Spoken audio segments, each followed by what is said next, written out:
Hey there, Internet. Welcome to the Hard On Gear channel where I discuss and review my used and abused knives and gear. So, I carried a buttload of knives on me last week. This is Knife of the Week episode number 6, I'm pretty sure. I had 7 knives on me this week altogether, but not all at the same time. These were knives I had on me when I was in my combats, my work clothes, just typical, cargo pants and all that stuff. These I carried on me specifically when I was in just normal jeans and a t-shirt. The Anaconda was on me all the time, because why not? Went with the R.A.T Model 2 though this week. It is my dad's favorite folder, and I kind of decided to go with this one because he ended up just reordering one of his own R.A.T Model 2s because he might have misplaced that first one. He reordered the same exact one, just the H.O.G version, because he doesn't really like to keep a super crazy sharp edge on his knives just because he's using them for skidding wire and different stuff like that. He just doesn't necessarily need it sharp enough that it might zip through his finger if he's going a little too aggressive, or it zips through a wire a little faster than intended. So anyways, this is the D2 version. A little bit nicer steel, a little bit more, well, a lot more edge retention on this stuff.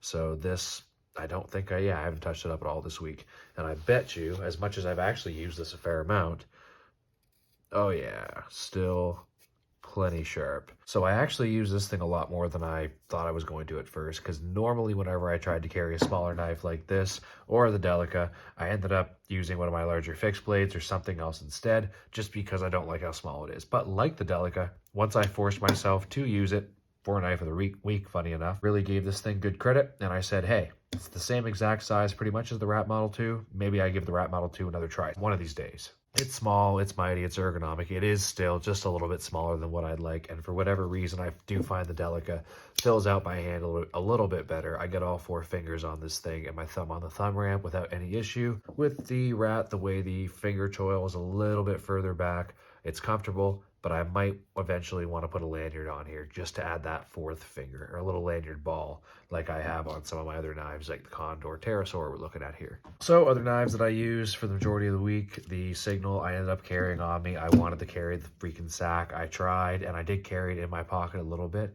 but overall, I wanted to have the pliers on me just because I'll be around rifles and stuff every now and then, and sometimes you need the pliers or the other multi-tool options that the Leathermans carry. However, when I was in civvies, I did carry the Pioneer X on me, and I promise you, Steve, and other sack fans out there, I will eventually get more sacks. I don't carry a ton of different multi-tools. I'm more of a knife, fixed blade, and folder guy, but eventually I'll add to that collection and broaden my horizons. Speaking of you, Steve, in case you're watching, which you might be, what is the ideal Swiss Army knife, or any of the other Swiss Army knife folks out there that you think I should be getting? You've probably told me this before a year or so ago in different videos, but what is the one perfect Swiss Army knife for the forestry, light backpacking, and just EDC stuff? One that I could carry on me pretty much all the time that would serve all my needs. Doesn't necessarily have to have pliers. I know that's a far cry with this stuff, but yeah, give me your best shot. Also, give this video a like if you feel like you like this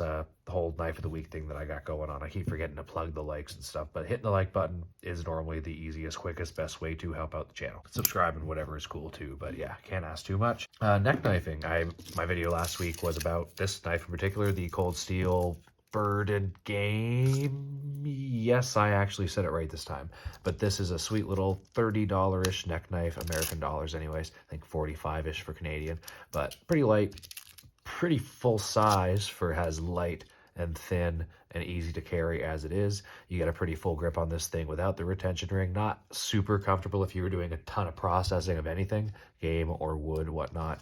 But if you throw the grommet ring, or, well, retention ring, grommet ring just sounds kind of lame. But the retention ring here at the base of the knife is quite large. Definitely with a gloved finger, you're still getting in there. Probably a big hand might struggle, but it's still pretty roomy. Pretty smooth, no rough edges, and the G10 scales, whatever's going on here, are pretty nice.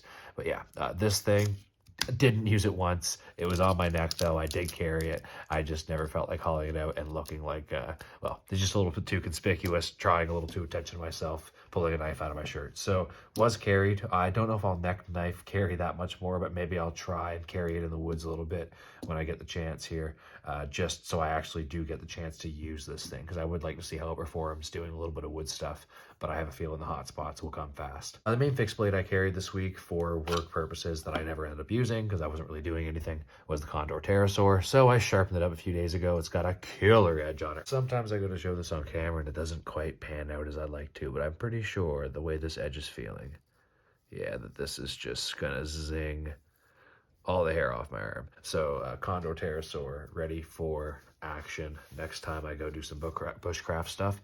I've given my Moras a lot of work the last, well, it's been a year since I've really got to do any of it, but for the most part, the Moras have gotten all the bushcraft work. And this thing, since I purchased it at the recommendation of Budget Guy for Knife and Tools way back when, this thing hasn't really got a whole ton of use other than a little bit of testing in the field a year ago during my little camping trip, pre-military. That was November. There's a whole video on it if you want to check that one out. But Condor Pterosaur, super nice, super similar to the Mora Garberg and different Mora knives that you're probably familiar with, but it's just a typical Scandi grind bushcraft knife. Only about 60-70 bucks though, I think. So it's a pretty good bang for your buck for a full tang, almost Mora Garberg like knife. 1095 carbon too, if you're wondering. The Tour Anaconda, always awesome, always on my hip, just there in case I want to fidget around or play with it or do whatever. Didn't get a whole lot of use.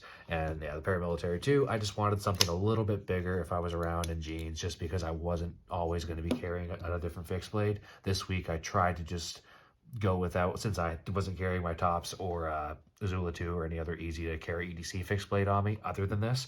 I just went with these three, and I wanted a little bit bigger folder than the R.A.T Model 2. So that's all the different knives I ended up using this week. Any guesses from the rambles what the knife of the week is going to be? And holy crap, this video is probably another 6-7 minute knife of the week video, which is not the intention, but you know how I tend to go on with these. So knife of the week for this week, R.A.T Model 2. As kind of hoped and intended, I threw this thing in my pocket to make myself use it because I've neglected it for the 2 years that I've had it. And it's actually pretty damn good for its size. My dad's super big on this knife. If you're looking for a good generic knife that doesn't take too much room in your pocket or cost you, well, this is only 40 bucks-ish, depending, again, American, Canadian, United Kingdom, whatever. For this version, you're probably going to pay closer to 70, 80 maybe for the D2, but way better steel, way better edge retention. All kinds of different color options and maybe some different blade options, serrations and stuff. Off the top of my head, I can't remember. Maybe when I use this thing some more, I'll finally eventually do a full review on it, but I need to get way more use on this because I just haven't, used it outside this last week. And again, I've had this thing for about 2 years now. So R.A.T Model 2, thanks for being knife of the week this week. You've done your job well. And really, just a lot of general EDC tasks, boxes, and yeah, tape. Yeah, nothing serious. But again, got plenty of use. So knife of the week, episode 6, R.A.T Model 2 for the win. Maybe next week we bring in something a little bit bigger. Sneak peek at what that might be. Yeah. That's right. Ooh, I'll see if I can not cut my own hand off here. Somehow, some way, I'm going to carry this thing all week. And I've just, to be honest, never done it because it's a little bit larger than I typically like to carry for a folder. But the SR1, not so light, is going to get used next week. I don't know what else is going to change. Maybe not too much, but you'll find out next week. And then there'll also be the Monday upload tomorrow. So feel free to check those out. Again, hit the like button if you haven't already. And see you on the next video. This is the Hard On Gear channel, signing off.